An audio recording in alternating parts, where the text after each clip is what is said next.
So you get a complimentary copy of the book from CorkScrewed TV. And that's all pre-planned. It was my idea, actually. And It so was your idea? Yeah, I thought it was a gift from me, but now it's a gift from you. Quarantine Catch-Ups on CorkScrewed TV's YouTube channel. Hey, buongiorno, signor Ziraldo. How's it going? Buongiorno. Bene, come stai? Bene, grazie. Tu? Bene, grazie. You weren't expecting that second line, were you? Well, I wasn't expecting the last visitor either, another Italian dude. Oh, yeah? You know Al Carbone from Kit Kat in Toronto? Have you told me about it before? I get most of my wine knowledge from you. Kit Kat? You got to know Kit Kat. Oh, the chocolate bar? No, Kit Kat, the restaurant, the famous restaurant. Mick Jagger hangs out there when he's in town. It's on King Street. Everybody knows Kit Kat. Okay. Anyway, Carbone, he's a boy from Niagara Falls. He just came down to see his parents, I guess.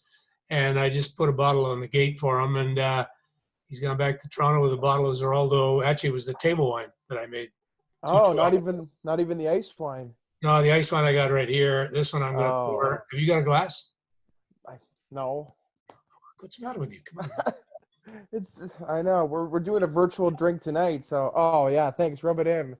Well, I'm getting ready for this evening's kitchen party with Jim Cuddy and Geddy Lee. Now, you know those guys were all part of the Icewine Festival we started down here at Enniskillen, which is now, actually we shot in Niagara-on-the-Lake this summer, winter. Well, that started in Enniskillen with Jim Cuddy, Ron McLean, Geddy Lee, all the guys that are doing this stuff for the restaurant industry. Because for those that don't know, can you talk about how is everybody coping with COVID? Well, there was a group, and we used to do the gold medal plates in Canada, right across Canada. It was to raise money for the Olympics, because Enniskillen was a big sponsor of the Canadian Olympic ski team. So we planted a vineyard, and you bought $500, you bought a vine. Money went to the athletes, and then you got a bottle of ice wine from that exact grapevine, which had your name on it. Wow, and as we've learned in the show, every single vine yields a totally different grape. Yeah, but we made sure that everybody got one. Just keep everybody happy. So what we did, or what this group did, led by Jim Cuddy and a guy named Stephen Leckie, who did gold medal plates, and Rosanna Caro, from Food Service Hospitality Magazine.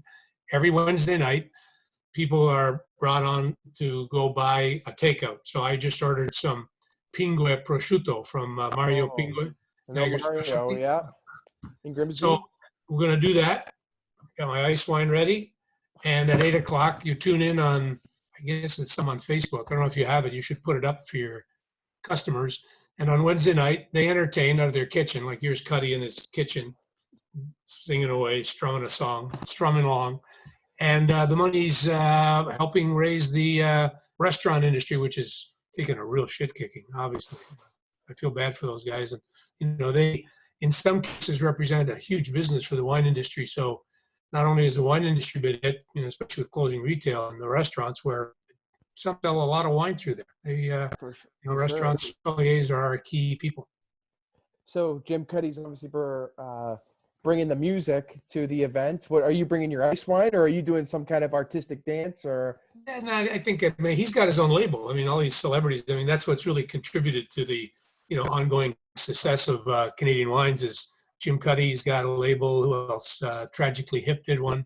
So all that helps the industry to get more recognition in the marketplace, especially if you get guys like him. We got to get Drake, I guess, to do one for us. That's your next target, Drake? He's at the top. So. Yeah. The names and the places and the people, it's all in our episode that we do with you, because the Godfather of Niagara wine right here, Donald Ziraldo. And it's been quite the journey with you. I was just thinking about the first time that we met. I got your number off a mutual friend, and I had to make sure I had good reception. So I went to a place, I had full bars, and I don't know if you remember this, but I called you and I made sure it was quiet area, full bars. I called you and you couldn't hear me. Hello. I was like, hi, Mr. Ziraldo. My name is Patrick Gagliardi. Hello. And I had to hang up. My phone stopped working the day I tried I do remember that. I'm thinking, who is this guy? But there was a silver lining, because you're like, where are you? And I was like, oh my God, is this guy going to try to kill me or something? Because I prank called him. I was like, I'm on Lake Street. You're like, well, just come by and we'll talk. And then I got to meet you in person, and we had some of your ice wine, and I got this really cool book Nice wine book. signed. Actually, you know that for your listeners, I'll give you a little something. For your listeners, the people watchers, I guess they're called watchers and listening at the same time. Watchers. If you go on my website, which is ziraldo.ca, go under book, scroll down, electronic version of the ice wine book. It's $20. But anybody that you recommend or you have on your watching your show, if they go to password under there, put in Vidal with a capital V, obviously, because actually this is Riesling, but Vidal, everybody knows, capital VIDAL. So you get a complimentary copy of the book from CorkScrewed TV. And that's all pre-planned. It was my idea, actually. And It was your idea? Yeah, I thought it was a gift from me, but now it's a gift from you. It's a gift from Donald, just like I got my nice gift. And I wish I would have got this before, because we have our CCOVI segments in every episode, and you have very similar, and it was done way earlier. And it's Where do you think they got the information from? Well, and what we learned in the episode is one of the founders of CCOVI was yourself as well. So you're very integrated and woven in, and such an exciting industry and learning. Oh, a lot of fun. It's a lot of fun. I mean, everybody's suffering right now because, especially the small wineries who did a huge amount of retail business on site, and with spring out there now, it's beautiful. Everybody's a little stressed because some wineries, they do 80% of their business retail, and when it's closed, I know online is coming, but people in Ontario just aren't, or for that matter, Canada, their mindset isn't order wine online. It's hard to do because they're just so accustomed to going to liquor stores. So I think one of the silver linings out of this COVID thing is that people are going to figure out, wow, you know what? I can just order wine online, just like I order my books from Amazon and all that other junk that we shouldn't order from China. Buy Canadian, folks. Buy local. I'm ordering a bunch of flowers from the local greenhouse because when I was at the research station at Vineland, we work with the greenhouses. Mother's Day is the largest flower day of the year. These poor bastards have got millions of flowers in their greenhouses with no place to sell them. Retail's closed. So I went down, ordered 100, and got a decent price because you're going to toss them likely. And I had them delivered to the retirement home here in Niagara Lake. Oh, that's very. And I paid for them, of course. When at least something we all can do to chip in, make a couple people happy, because they got to be nervous in those retirement homes from what we hear about the problems there. It's a scary time, and a lot of different happenings, and how people are pivoting to adjust. And like you said, like it's very kind of you to do, and it's that foresight and that kindness that I think are two attributes that have gotten you not to where you are today, but all the accolades and the building of the industry. And it's a rough industry, right? Like when you started, and what we learned in the episode is that they were juice grapes when you started. And then we switched. We did a pivot, just like people are doing these days. You adjust, it's hard. Some people are being hit, even hard.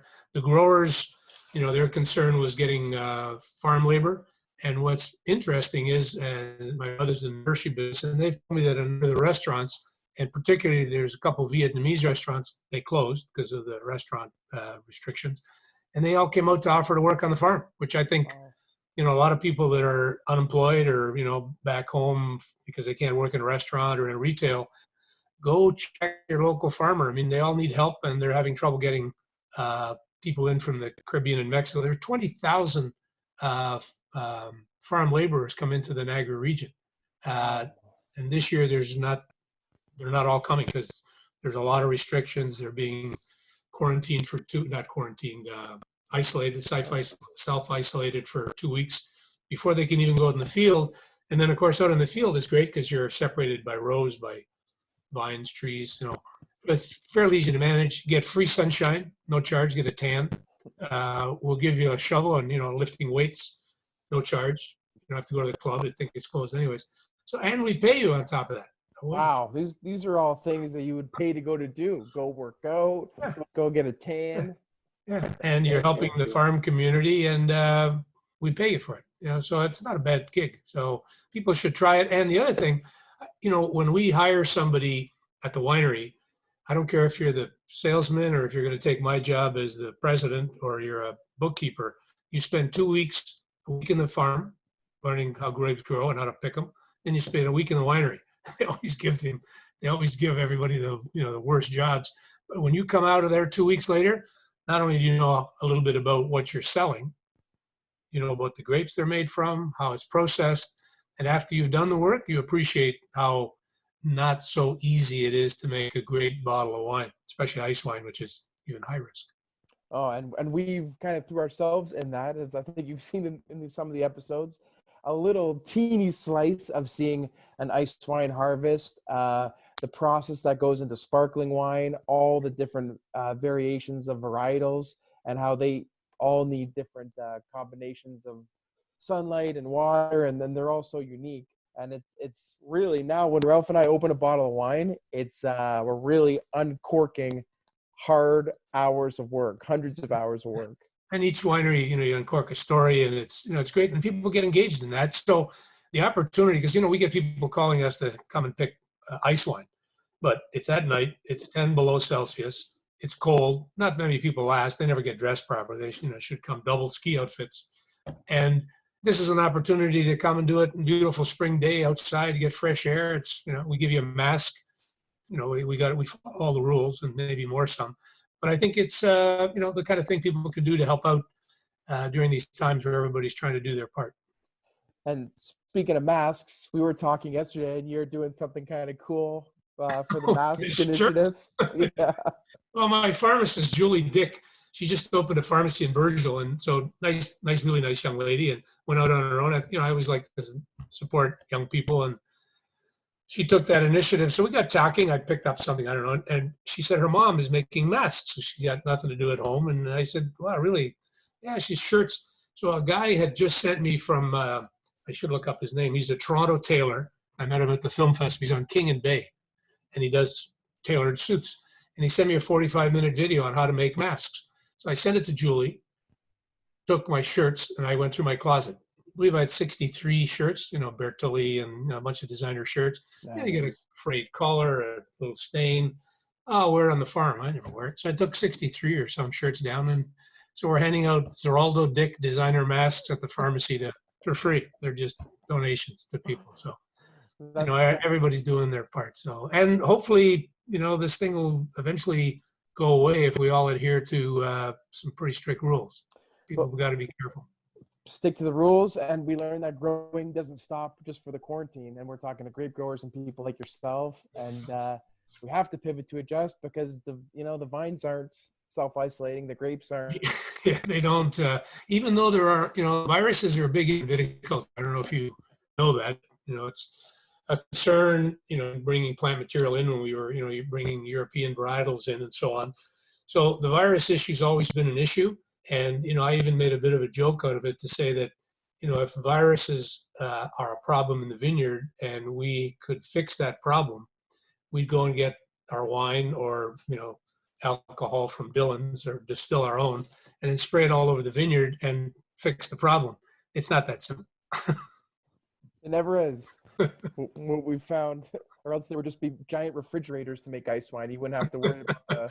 Oh, no, cryo extract. Oh, no, you're cheating. Using giant refrigerators. People tried to do that, and we shut them down one by one. It wasn't easy. New Zealand even tried to get away with it, and we shut that down. So. Well, good. We're gonna shut down this virus. Well, it's got to be. It has to be. It had to be naturally frozen on the vine. So when you put it in a refrigerator, that doesn't count. It's cheating. Yeah, it's not real ice wine. And that's VQA.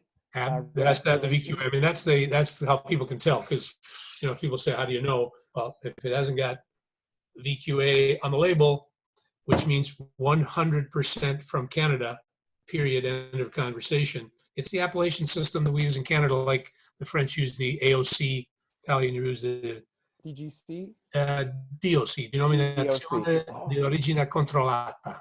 Tried to show off. Well, Donald, we could talk for hours, but going to try to keep these short, and I just wanted to say thank you so much on behalf of CorkScrewed and Ralph for your contribution to our episode and to the industry in itself.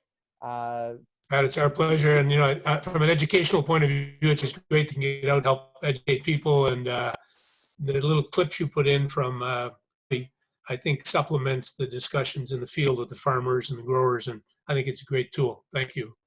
For sure. And we had a blast. And if you haven't seen the episode, it's on YouTube now. And it's called The Gala and the Godfather, because that's when we go to the...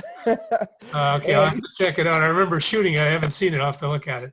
All right, I'll just send it to you. Okay. Check out Ziraldo.ca, and very generous offer. Go and check out and get your own beautiful ice wine book. There's amazing illustrations from Donald Ziraldo. Electronic copy. Make sure they don't expect that book to arrive in the mail. It's an electronic copy you download. Everything's going electronic now, so that's all you need.